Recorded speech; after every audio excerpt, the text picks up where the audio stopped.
Hello, and thank you for joining us on this week's edition of our Image Comics reviews. Every single week, Image Comics provides us with their books early so that we can review them for you day and date. Today, I am joined by Pete, and we're going to talk about two of Image's biggest releases from this week, the Silver Coin #7 and the finale of Made in Korea, for now at least, Made in Korea #6. I am supremely excited to talk about these two books with you today. Yes, ditto, absolutely. Before we dive into the conversation, you can join the conversation by getting us on all podcast hosting platforms. You can write us there, follow, leave us a rating and a review. YouTube.com/The Comics Pals, where you can subscribe to our channel for free. Help us get to 500 subscribers. Leave us a comment if you'd like. You guys are great about that. And share the video with your friends. Let your friends know that we are out here and you enjoy what we do. Listen to our reviews for Marvel, DC, and everything else on Thursdays. This drops every Wednesday. Thursdays is where you can get our reviews for Marvel and DC stuff. This week, we know for sure we'll be reviewing at least Inferno #3. The rest of the books, TBD.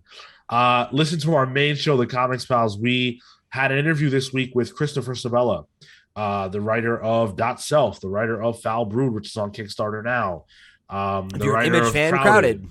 Exactly. So a bunch of his books have come out through Image. So check that out. And let's get into the reviews. Let's jump right in. Let's talk about Silver Coin. So we kind of fell off with Silver Coin a little bit. You know, a lot of times there's a lot of really good Image books, and Silver Coin not being a monthly narrative driven story, it kind of being an anthology sort of thing, makes it easier to not do when we have a bunch of really big books. But we wanted to talk about it this week in particular because Ram V is the writer of this issue. And, you know, we love Ram V on this podcast. So, of course, it's Ram V with Michael Walsh doing the letters and line work and colors as well. But on colors, he was joined by Toni Marie Griffin for this Vegas-based morality tale, if you will, about casinos and the people who go to them and what they do to you. So, Pete, why don't you kick us off with your thoughts about this one? Yeah, I really love the Silver Coin. I have kept up with it even when we stopped reviewing it, just because I think it's fun. And there's really only been like one issue that didn't speak to me, and I think it was the last one we reviewed. But 7, I think, was hitting all the right notes for me. No surprise there. Ram V, obviously, very talented writer. I think this one was really cool. I like I like the kind of juxtaposition that's created in the script. Like, you have this like old man at the bar who's, kind of like has this running narrative throughout the whole issue, right? And talking about Vegas and how it's this city that it's a replica city and everything is aping something else. And, that when they built the Zampanco, which is like a new casino, that they wanted to build something that like spoke to the nature of this place. And like they kind of tie that to, the traditional, viewpoint of Aztec culture and kind of like, how Spanish conquistadors like represented that and how that's kind of, continued into our thoughts about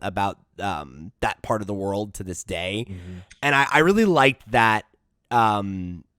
I really liked that part of the story being juxtaposed specifically with Las Vegas, because I feel like it's such a good commentary on kind of like, Vegas is such a place that I feel like whether you've been there or not, you have this idea of what it's like, and it's presented in a very similar way in all different kinds of media.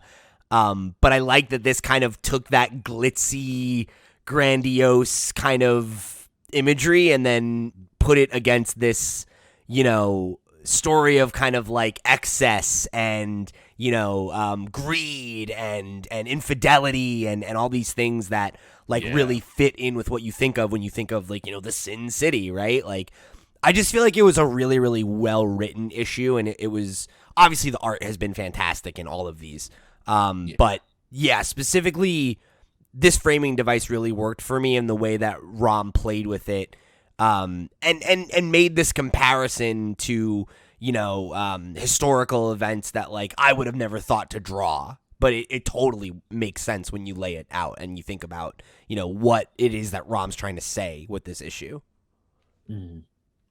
Or at least what I got out of it. No, absolutely. That's where I came away. That's what I came away with as well. Rom is brilliant, man. Like, he's just such a smart dude. Like, he put so much thought into just making stuff, everything I've read by him, right, is obviously like, science fiction or fantasy or something to some degree, but like rooting it in things that feel so like real and authentic that it makes it really easy to buy in. Yeah, absolutely. Like even the stuff that Rom is doing on Venom right now is like, wow, I didn't think that I would come away from a Venom comic being like, not only is this good, but it's also like saying things that I'm compelled to hear. And this is similar. It's funny because casinos, right? You would think that a casino, a place where you can make more money than you have the potential to ever make in your life, would be a place of hope, but it's actually a place of despair. Yeah. Because people think they're going to go there and be winners, and they're not. They're losers, and they're throwing their money away. And this book kind of equates even winning the money with losing your soul, right? That there's a cost for everything. At some point, that's a statement that's made in the book. There's a cost for everything. So the main character, Lou, is like winning all this money, and we immediately see, him and his friend now have beef, right? So he loses the friendship. He cheats on his partner. He cheats on his girlfriend or whatever. He's, he's lost that aspect of his character where he's a morally good person or whatever. He broke that rule, or at least life. Like being faithful to her, right? Like he's broken that trust. Yes. And, but he's riding high. His life has never been better. All these opportunities. He's being led into the elite club where he can gamble with the best. And he's still making big money, and they give him a room and all these different things. And then you get to this gruesome end, right? Like this really, really fucking horrible end, this visual, nasty resolution. Yeah. That feels like it belongs in like I don't know, you ever see like Tales from the Crypt? Like this feels really dark. Like this is in that vein. And you think about how high this guy got, and he died at the top of the casino. And that's it for him. It was all a ritual. It was all a ritual. It was all for this, demonic ritual that they had going on, whatever. And now he's dead. Great night. Great night. Glad he enjoyed it because it was his last. And I love the way that the silver coin factored into that. Yeah. Because, go ahead. Yeah, I we talked about this before. I just feel like the silver coin, like, it's such a smart device that they've created. Yeah. As like a through line to all these incredibly different stories, but that it like ultimately is just this, this icon that like it's all about desire, right? Like pretty much every one of the stories is about someone wanting something. Yeah. And then the coin being kind of a twisted mirror version of the thing that they wanted, right? So for this guy, right, he finally becomes the high roller. He's finally a winner, and all it costs him is his life. Oh, okay, small great. Price. Yeah, small price to pay, I guess. And I think like you made the the point, right, of how it leads to the dissolving of all the things he actually has, right? Obviously paramount in that being your life, but also his relationships to other people that, at least from what we get from them, right, are people that support this person, even though he's a loser, Right. and he's got a gambling problem, right? But like his friend was willing to loan him money and back him up. His girlfriend or partner or whatever is working late overnight shifts because they're broke, Mm-hmm. um, and like, how does he reward those people when he finally wins? Right, poorly. He takes advantage of them. He uses them.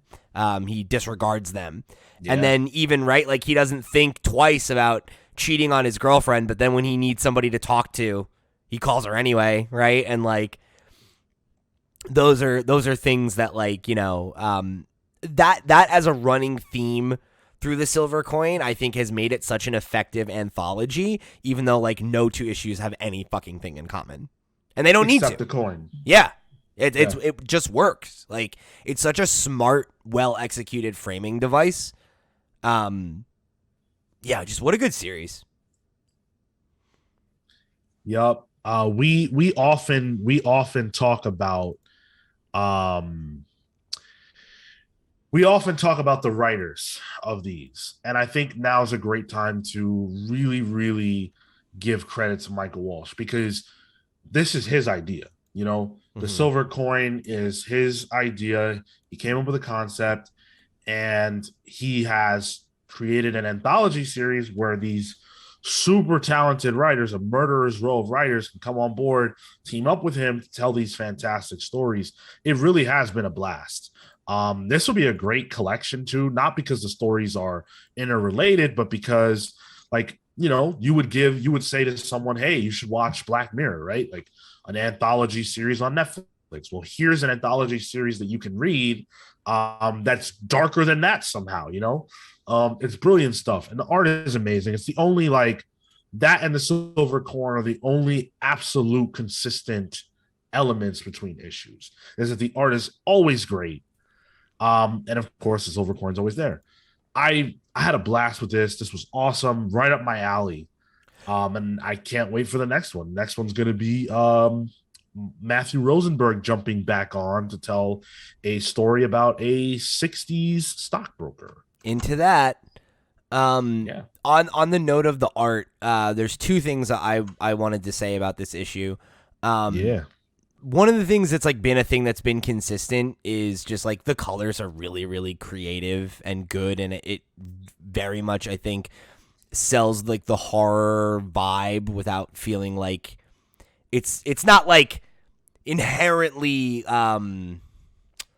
what's the word I'm looking for? Like, I don't know, there's an eeriness to it, but it's not like overtly like, look how scary everything is. It just has like a weird vibe, and then when it escalates to the really like hardcore stuff, it feels like it goes up to 10. But otherwise it's kind of towing a line of like, giving you this, not like it's like almost like a false sense of security of like, it has this dreamy element to it, right? Like when everybody's living their dream in that moment before it all goes sideways, there's like this euphoric almost, like the sex scene in this is so like, it feels like a dream sequence.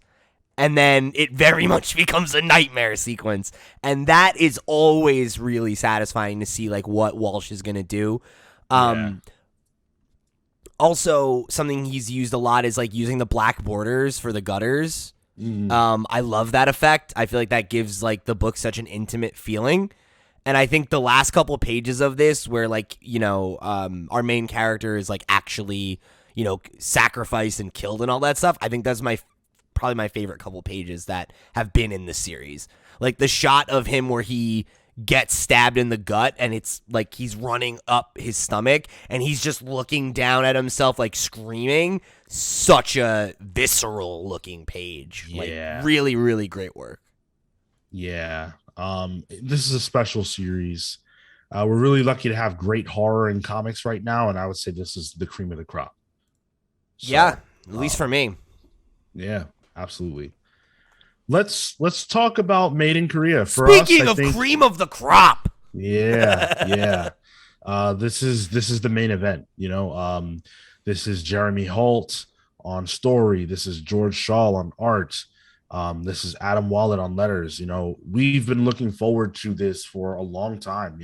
We've sung the praises of Made in Korea. We've had Jeremy on the show and told them how much we love this book. And they kept saying, like, wait till then, like, wait, it's you don't know what's coming. And they were right. I did They not were know it was absolutely coming, right. and I was very surprised. Indeed. So I'm going to start off with the criticism. Okay. I feel like this issue is really good and the series is great, but I think that there needed to be another issue, or this needed to be longer. I feel like it resolves way too fast for me. So I didn't read this and think that, but now that you say it, I can agree with that. I feel like I would have liked more time in each setting, I think. Yeah. I think I would have liked more time with Jessie, with her original family, and some of the stuff that went on in America. I would have liked this period of her being with her creator to have been a little bit longer. Because now it feels like we've established a new status quo, and all the stuff that we did here is like done and it's wrapped. And like, I don't think that's a problem, because like, I'm interested in the direction that it's going. I think the cliffhanger is extremely interesting. There's obviously a lot of really big implications for what this means for Jessie and like kind of what she is and what that means for this world. Right. And I guess the rest of the proxies to some degree. But now that I'm thinking about the fact that this period of the book is like squarely over, it's like, oh, I would have liked a little bit more. I don't think that that's a fault of really anyone's, though, because it's like, for a new series to get out and get through its first arc and everything is like an achievement in and of itself. So like, I definitely recognize that there's like a certain amount of pressure on Jeremy in the first 6 issues to hit that mark and like and stick a landing, right? To justify getting to the next arc and having more space. So like, if we had spent more time in America, or we had more time here or whatever, right? Like, what does that mean for like the pacing of the book and what and how it gets to its, there's like business realities, I think, to why this was 6 issues and ended here rather than, being 10 or something like that and having more room to breathe. Yeah, I don't think it needed 10. I think one extra issue or a few more pages. I really had whiplash. Because I couldn't orient myself in any one thing that was happening, because as soon as I started to get a foothold in it, it was something else was happening. Yeah. And that was a struggle for me. I was intrigued by the way that things resolve. Ultimately Jessie finds a way to transfer I don't know at this point. And I don't say it to be disrespectful. I literally don't know like what else to say, into another proxy, but this time it's a male body. And I believe it's the same male body that it's the one that her father was looking at, right? Yeah. At least I think it's the same one, because let me just compare their haircuts real quick. James is the name of the proxy. Yeah. Or it used to be anyway. Right. Yeah. I think that's the same one, but if not, it's one of the ones from that room, right? We know this much. It's one of his cousins. I'm pretty sure it is, especially because now you could say that Jesse's name is Jesse James, and I could see Jeremy kind of being cheeky like that. That's funny. Yeah, it's very interesting because it's like one of the things that this book started touching on in I believe the last issue when they go to the mall and everything is kind of like Jesse starting to like experiment and explore like her identity and like how she thinks I should say themselves for now because I like it seems as though now they're in a man's body, so I don't know if that's because she thinks of herself as a man or like if she could be non-binary or feel like none of those things because she's not human. Like all of those things are on the table. So that that's something that I find like to be a really, really interesting lens through which to look at the whole question of AI's humanity, right? Is like, does Jessie see herself or want to see herself as human? And it seems like the answer is yes, to some degree, at least. Yeah. Right? But yeah, just in general, like exploring those concepts, those kind of familiar science fiction concepts through this lens of gender expression and gender identity and beyond, I think is really, really cool and like a novel twist on that familiar formula, and like that's a thing in like almost every sentient AI story, right? Is what does it mean to be alive?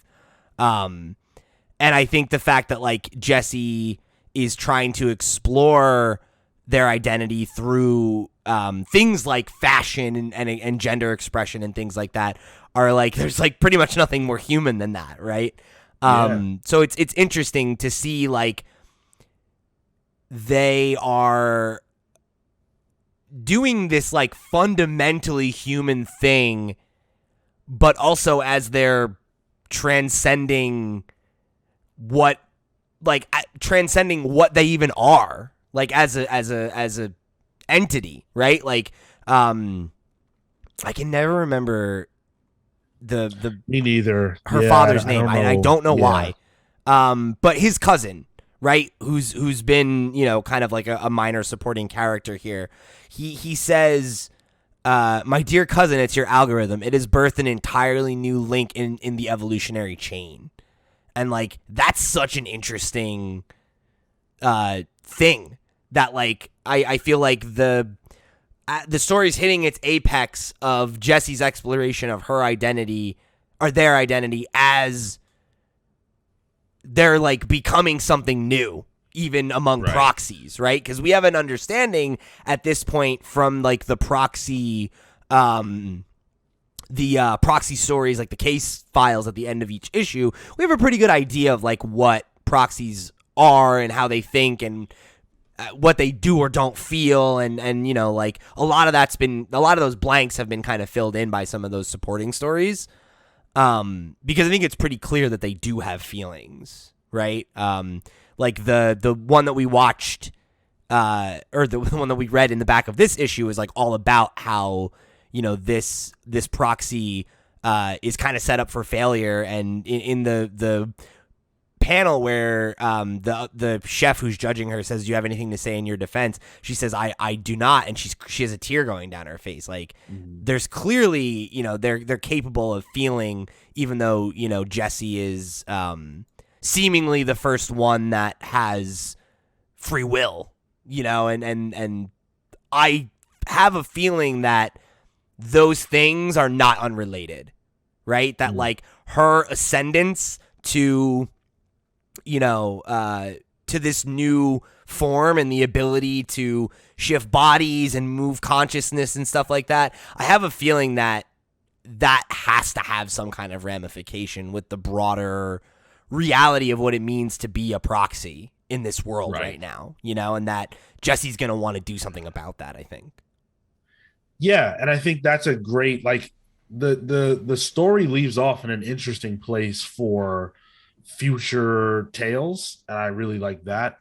And you're right, like it is such an interesting wrinkle to add to the grander like storytelling devices of stories about AI and things like that. To have a character, they use the word in the book, transcend um, to a different body, but also a different identity. Because even Jesse's parents, Jesse's father says son, Right. Immediately and clocks this. Right. They have to take on a new reality.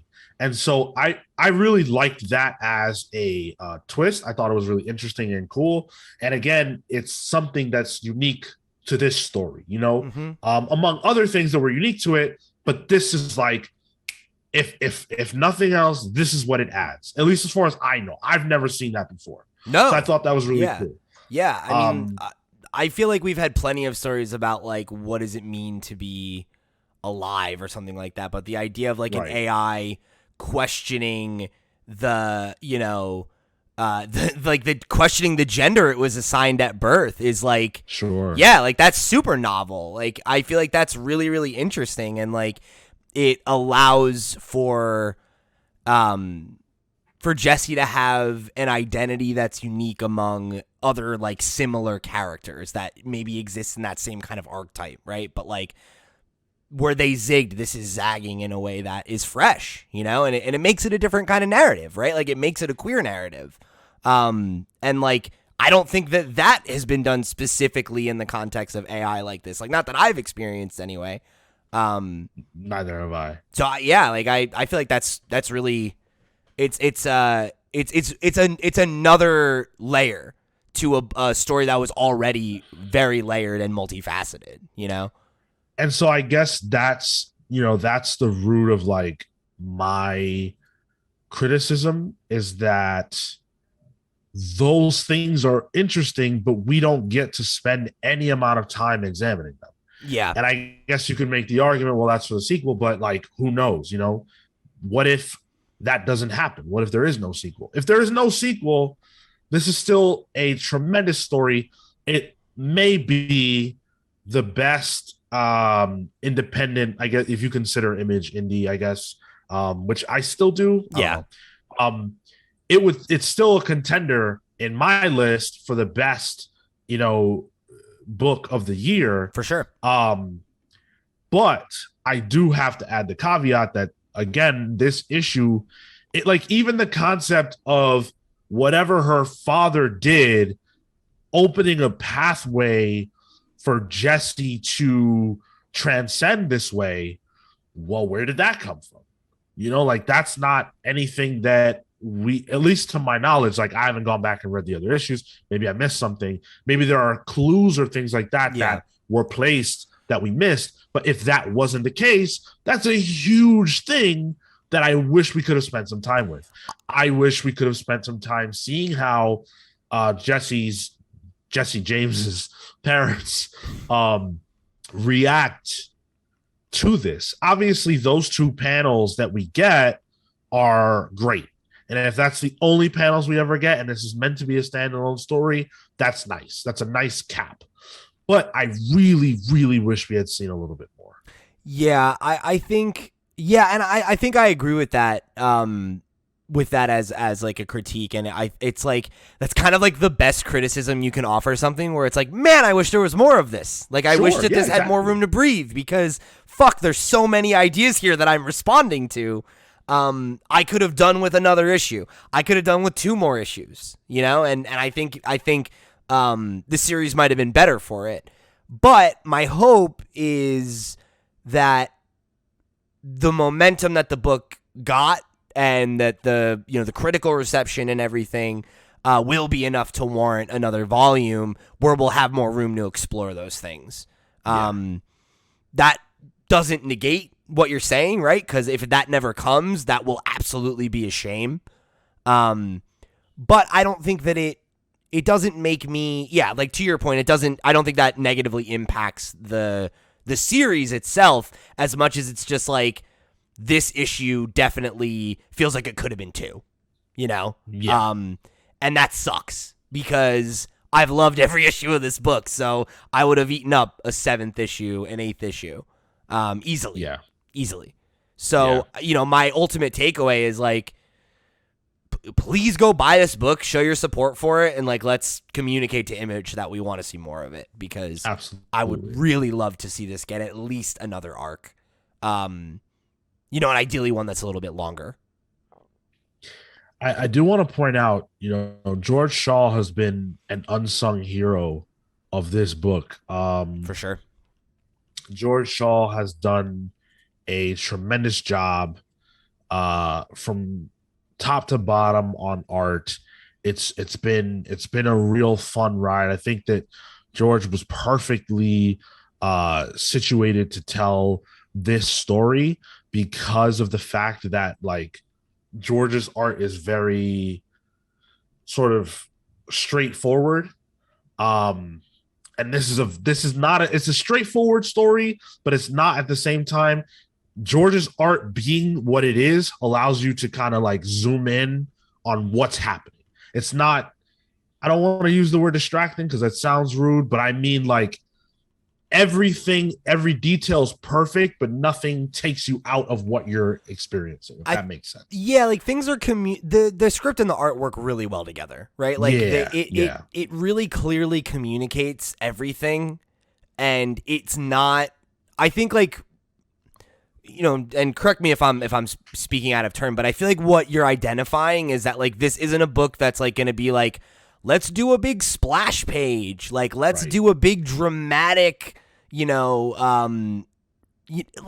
the grounded. Yes, right. And like the moments where it does go big are fewer and farther between, but I think it makes them have more impact. I think that's why we responded so much to the issue about the school being shot up. Yes. Because that was like, holy shit, we have not had anything like that in this book. And similarly, like Jesse's like ascent, that was cool. Like that is such a dynamic page, and the colors are so intense, and these guys run in with guns, and then it snaps to the white, and that it's dynamic, but it's not loud, and that's rare. It's rare to have something that's so that does really, really like take up what's the word I'm looking for? That like wows without taking up oxygen.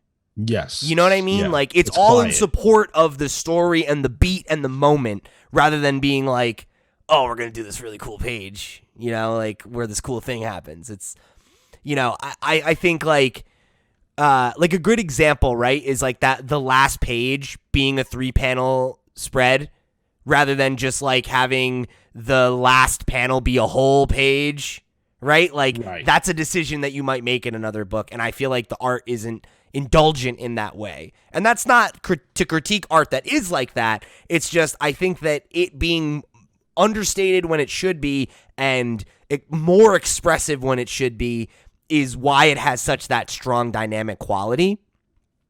And something I wanted to call out that's like a stylistic thing that I really appreciate that George does is like there's like weird line work on like every page that looks like fingerprints, and it gives everything like a texture.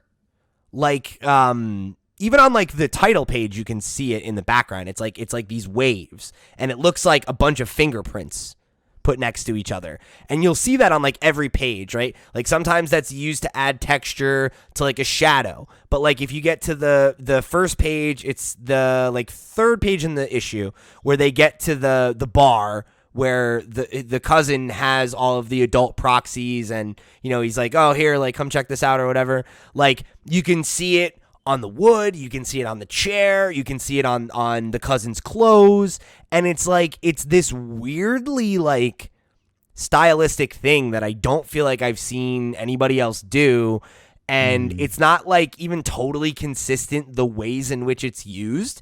Like it is sometimes used to add texture, it's sometimes used to add like color dimension to a shadow. Like it's very unique and dynamic, and I feel like that again, right? Like it gives the book a flavor. It gives it a very specific. It's like when you hear a band and like they've put out a new song and you're like, oh, that sounds like them though. Like that's right in that pocket, in that vibe that they've cultivated. And I think that's what this book has done such a good job of is cultivating an aesthetic and a vibe that is immediately recognizable and like you click right into it, you know? Yeah. It's just a real special, series. And don't miss it. Don't miss it. Like, don't sleep on it. Don't miss it. It's over now, obviously, but as was revealed at the end, we are getting the trade in January, and it's going to have all the backup stories in it as well, which is cool. Yep. That's a wrap on Made in Korea for now. Yeah. Hats off. Congratulations to the whole creative team.